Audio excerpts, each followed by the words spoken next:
Hello everyone. Today I am here to explain you the very first unit of Standard 7th Gujarat Board. So here it is. Unit 1 Standard 7th, and the name of the unit is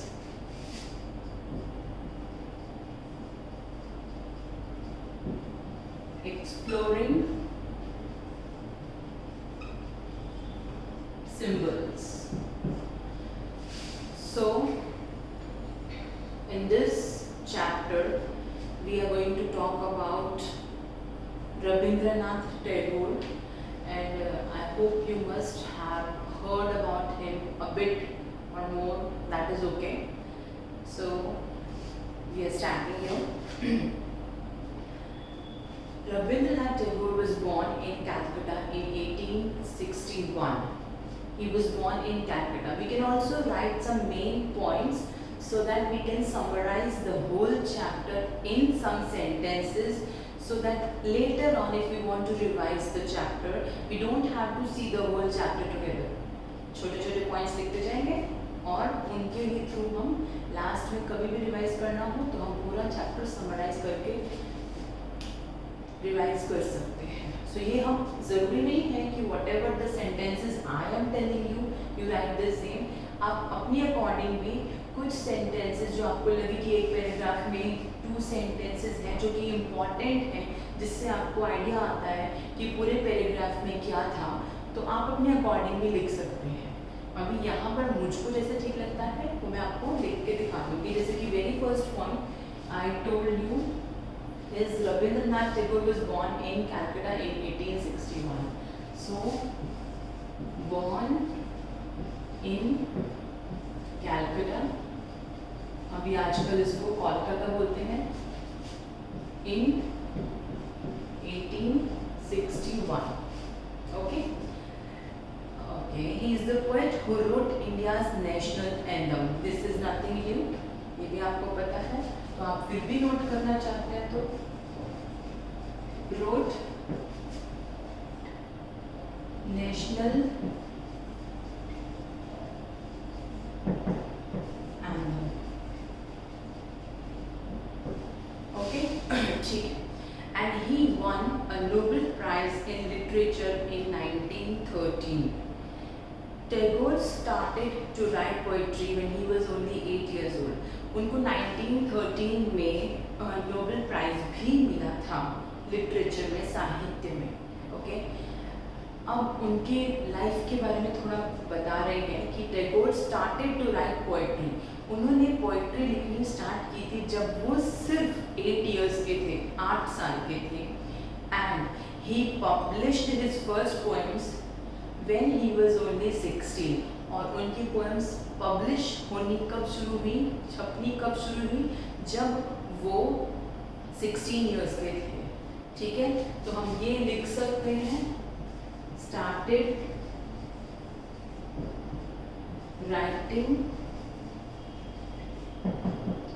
poetry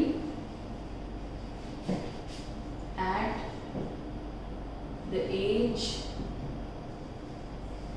of 8 years.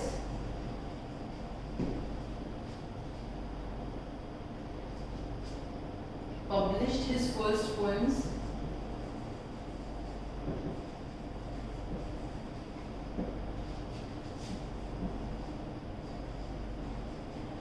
at the age of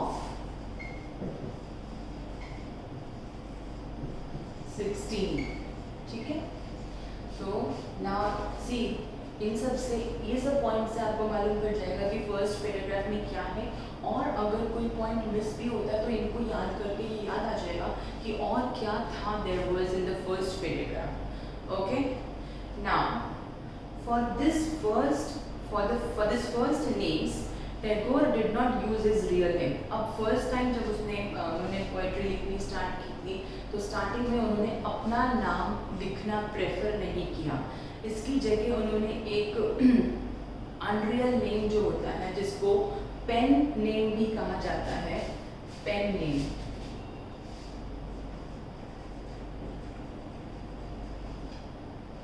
ठीक है। Pen name लिखना use किया, उसमें उन्होंने his pen name in English meant son lion, और उनका जो name था उसका मीनिंग था son lion. Okay, so pen name used to write in poems. Okay, now so उन्होंने पहले अपना रियल नेम नहीं यूज़ किया, उसकी जगह उन्होंने एक पेन नेम यूज़ किया, और उनके पेन नेम का इंग्लिश में मीनिंग था son lion. If you publish a story और poem, what pen name would you choose? अब आप अगर खुद कोई पोएम या कोई स्टोरी लिखते हैं तो आप क्या पेन नेम यूज़ करना प्रेफर करेंगे? This you can share with your parents, और कहीं लिख भी सकते हैं ये, ठीक है। Now share your pen name with your classmates. This is an activity जिसमें लिखा है कि अपना पेन नेम अपने क्लासमेट्स के साथ शेयर करो, और फिर एक चार्ट है जिसमें आप अपने कुछ क्लासमेट्स से उनके पेन नेम पूछ रहे हो, क्लासमेट का नेम और उसका pen name. So this you can fill in textbook only. Okay, now moving ahead, there is another activity. There is a poem written by Rabindranath Tagore. उन्होंने ही एक पोएम लिखी है, और इस पोएम का टाइटल है Where the Mind is Without Fear। क्या title है? Where the Mind is Without Fear। सो जैसे कि आपको नेम से ही मालूम पड़ रहा है कि ऐसी जगह या ऐसे इंसान जिनके दिमाग में किसी भी तरह का कोई डर नहीं है, हर तरह के डर से वो दूर है। सो ऐसे ही इस पोएम को रविंद्रनाथ टैगोर ने लिखा है।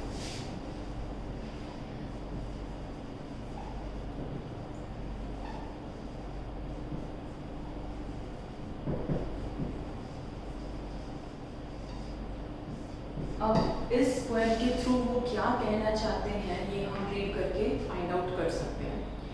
Where the mind is without fear and the head is held high। ऐसे जगह जहाँ पर किसी भी इंसान के दिमाग में या मन में किसी भी तरह की कोई टेंशन, कोई चिंता नहीं हो, और जहाँ पर वो सर ऊंचा करके चल सके।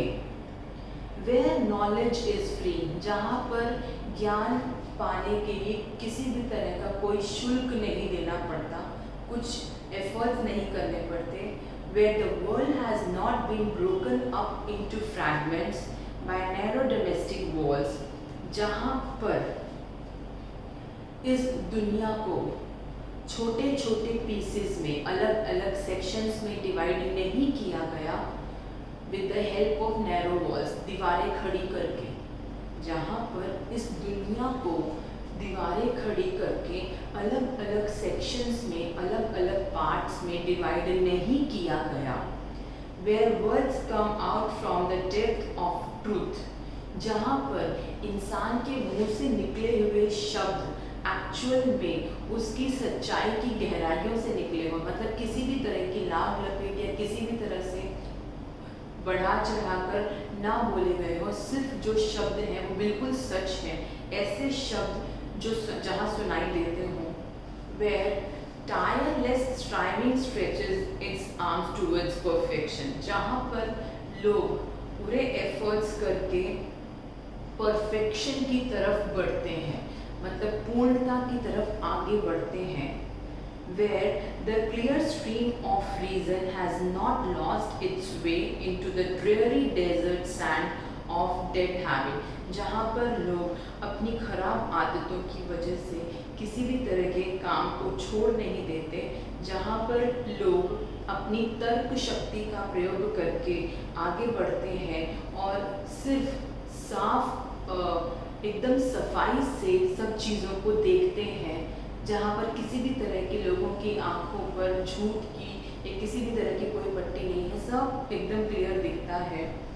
Where the mind is led forward by the into ever widening thought and action, जहाँ पर इंसान का जो दिमाग है, जो मन है, वो इस तरह से आगे बढ़ता है जहाँ पर किसी भी तरह की संकुचित धारणा, मतलब कि नैरो थॉट्स, मतलब कि खुले विचार जहाँ पर होते हैं, जहाँ पे संकीर्ण विचारधारा, रूढ़िवादी विचारधारा नहीं होती, into that heaven of freedom, उस तरह की स्वतंत्र स्वर्ग में my father, यानी कि रविंद्रनाथ जी कह रहे हैं कि my father मतलब my God, my Lord, let my country away, उस तरह की दुनिया में मेरी कंट्री के लोगों को, मेरी कंट्री को जागने दो और उसी तरह की दुनिया में विचरने दो, घूमने दो। यानी कि ये पूरी जो पोएम है, इसमें सब तरह की जो मन में डर है, हर तरह की जो संकीर्ण विचारधारा है,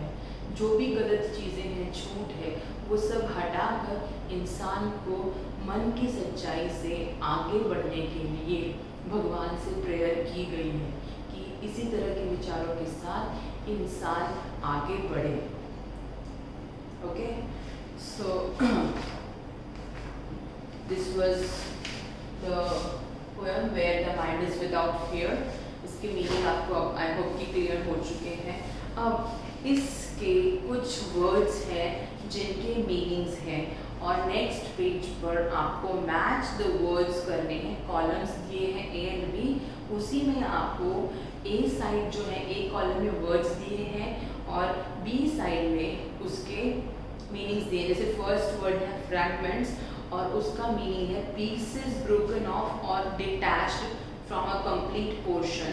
सो ये एक एग्जाम्पल मैंने दिया है, बाकी आपको खुद ही सोचकर या खुद ही फाइंड आउट करके डिक्शनरी भी यूज़ कर सकते हैं आप, वहाँ से लेकर आपको ये मैच करनी है।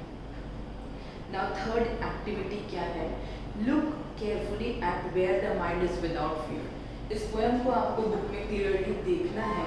The poet is talking to someone, यहाँ पर जो पोइट है वो किसी से बात कर रहे हैं। What words help you understand who the poet is talking to? उसमें आपको ये फाइंड आउट करना है कि ऐसे कौन से वर्ड्स हैं जिनसे पता चल रहा है कि पोएट जो है, कवि जो है, वो किसी से बात कर रहा है। ठीक है, तो अगर आप जब इसको देखते हैं पोएम को, तो लास्ट में ऐसा लिखा है कि into that heaven of freedom my father let my country away। my father यानी कि my God, यहाँ इस वर्ड से मालूम पड़ता है कि जो पोएट है वो गॉड से बात कर रहा है। ठीक है, अब आपको फोर्थ एक्टिविटी है एडजेक्टिव्स आर वर्ड्स। एडजेक्टिव्स के बारे में बताया गया है कि what are adjectives. So let me clear adjective का थोड़ा सा इंट्रोडक्शन मैं आपको दे देती हूँ। This तो now you have noticed।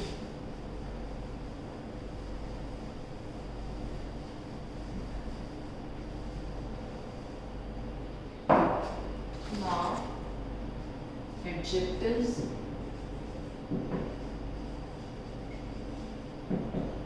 another name of adjective is describing words। क्यों इसका ये नाम है डिस्क्राइबिंग वर्ड्स? क्योंकि एडजेक्टिव्स ऐसे वर्ड्स होते हैं जो नाउन या प्रोनाउन के बारे में कोई चीज़ डिस्क्राइब करते हैं। जैसे कि अब मैं इस रूम की ही बात करूँ तो रूम एक नाउन है, ठीक है। अब मैं ऐसा बोलूँ स्पेशियस रूम, सो स्पेशियस यहाँ पर एडजेक्टिव है क्योंकि वो रूम को डिस्क्राइब कर रहा है। सो रूम इज नाउन और स्पेशियस उसको डिस्क्राइब कर रहा है, so it is describing words. So words that describe noun or pronoun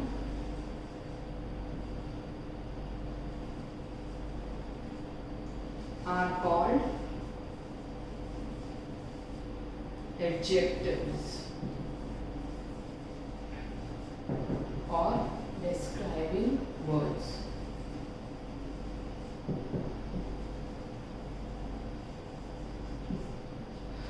okay, so इसके और काइंड्स भी होते हैं जो कि ग्रामर का एक अलग टॉपिक है, एंड दिस इज